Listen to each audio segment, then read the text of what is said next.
ऐसा दिख रहा कि आज हिंदुस्तान गुंडों के हवाले हो गया, शराबियों और गंजटियों के हवाले हो गया, और वो नागा साधुओं के हवाले हो गया, चिलम बाजों के हाथ में हो गया। चिलम मार के जो फैसला करे हुकूमत उससे चलेगी। आज एक अनडिक्लेयर्ड इमरजेंसी में है, लेकिन अब एक अनडिक्लेयर्ड इमरजेंसी है हिंदुस्तान में। वो तो डिक्लेयर्ड इमरजेंसी थी, अवाम के सामने आई, अवाम मैदान में उतर के जमहूरियत को बचाने के लिए सारे हिंदुस्तान में क्रांति करी, सारे हिंदुस्तान में इनकलाब आया। लेकिन आज एक अनडिक्लेयर्ड इमरजेंसी में मुसलमान नहीं बल्कि सारे हिंदुस्तान के 150 करोड़ लोग आज अनडिक्लेयर्ड इमरजेंसी में है।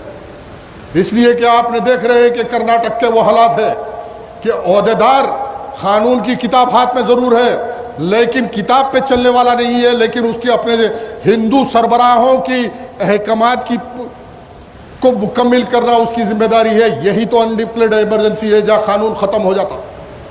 आज हिजाब के नाम पे परेशान करने वालों से मैं पूछना चाहता हूं, अरे हिजाब तो इस्लाम में 1400 साल से था, है और रहेगा, लेकिन हिंदुस्तान की सभ्यता में लाओ, उत्तर प्रदेश से लेके सारे हिंदुस्तान के हिंदी बेल्ट के अंदर जो खवातीन लज्जा करती है, जो पर्दा करती है, अपने ससुरे से करती है, अपने देवर से करती है, वो हिजाब नहीं तो क्या है? पहले उसका फैसला करो। तुम तहजीबी तसादुम की बात करते हो तो पहले अपनी तहसीब का मुहासबा करो।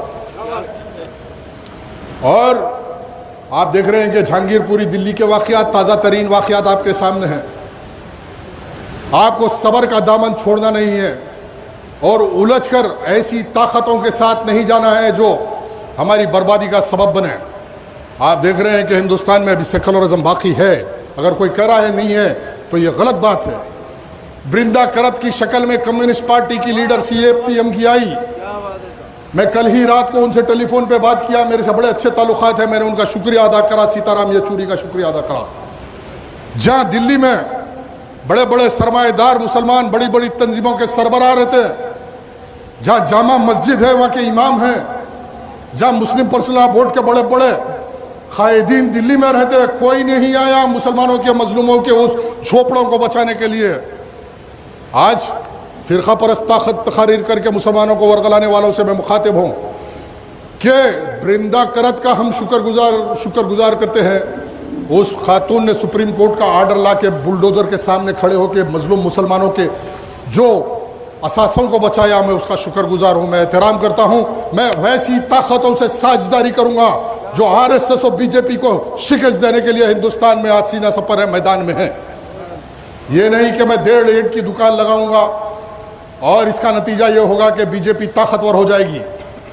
आज मेरा मशवरा है उन लोगों को भी जो 2014 से पहले ये पैगाम देते थे कि मैं UPA में इसलिए हूँ कि मैं साझेदारी चाहता हूँ, सेकुलर ताकतों के साथ रहना चाहता हूँ। मैं उनसे मुखातिब हूँ और वो बगौर समझ जाएंगे मेरी बात को। 2014 तक जब UPA सोनिया गांधी पावर में थी तो ये बयान था कि मैं इस मुल्क में फिरका परस्त ताकतों को रोकने के लिए इनके साथ हूँ। 2014 के बाद पस मंजर बदल गया, BJP आ गई, तो अब ये है कि इन सेक्युलर ताकतों ने हमारे से बड़ी नाइंसाफ़ी की। हम 15 साल साथ थे तो जब क्यों सवाल नहीं उठाया भैया? ठीक है, उत्तर प्रदेश के इलेक्शन में मुसलमानों ने भरपूर फैसला किया कि हम इस मुल्क में साझेदारी चाहते हैं, हम ताबेदारी नहीं करेंगे। साझेदारी चाहते हैं, हम ताबेदारी नहीं करेंगे। आज मेरी भी कोशिश है कि जहाँ तक मैं हो सके, बिलखुसूस अब वक्त आ गया कि हिंदुस्तान के तमाम जिम्मेदारों को, उलमाओं को, जमातों को, मशाइखीन उज़्ज़ाम को मुत्तहिद होकर एक फ़ैसला करें कि हम किस राह पे जाए। इसलिए कि अभी बहुत देर हो चुकी फैसला करने में, जो आप फैसला नहीं करने से ये हालात पैदा हो रहे हैं। आज हालात को सुधारने के लिए मैं मुतालबा करता हूँ कि मुस्लिम पर्सनल बोर्ड के ज़िम्मेदार मौलाना हज़रत राबे हसन नदवी साहब से अपील करता हूँ कि हिंदुस्तान का एक ज़िम्मेदारान का इजलास बुलाए और हिकमत अमली को तरतीब दे कि मुसलमान क्या फ़ैसला करे, किस रुख पे जाए, मुसलमानों का गाइडेंस कौन करेगा। ये नहीं कि गली में, हर गली में खड़े होकर एक नारा दिया जा रहा है कि मेरी तरफ आ जाओ, मेरी तरफ आ जाओ। इससे कोई मसला हल नहीं होगा। ये इलाक़ेवारी जमातें ये कल जाके NDA पिंडीए बन के BJP और RSS को ताकत बनाएगी। हमको कौमी सतह पर सोचना है और कौमी सतह पर बड़ी ताकत के साथ साझेदारी करके इस बीजेपी से नजात और मुल्क को इस दहशतगर्दी और फासिज्म से नजात दिलाना है। ये सलाहियत की बात है, समझदारी की बात है।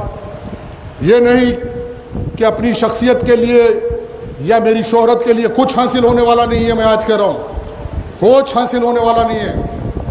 एक तमाशा चलेगा, एक तमाशे के बाद फिर घर लौट के आएंगे और हालात ऐसे है कि मुसलमान जब लुटता पिटता तो कोई सहारा बनने वाला नहीं है।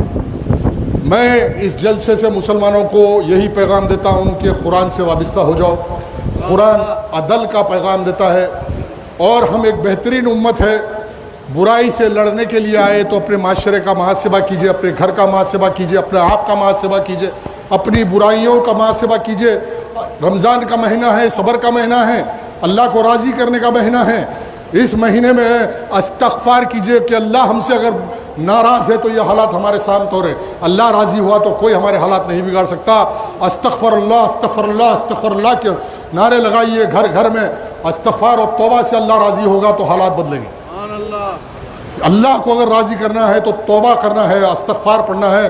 अस्तग़फ़िरुल्लाह रब्बी मिन कुल्लि ज़ंबियों व अतूबु इलैहि।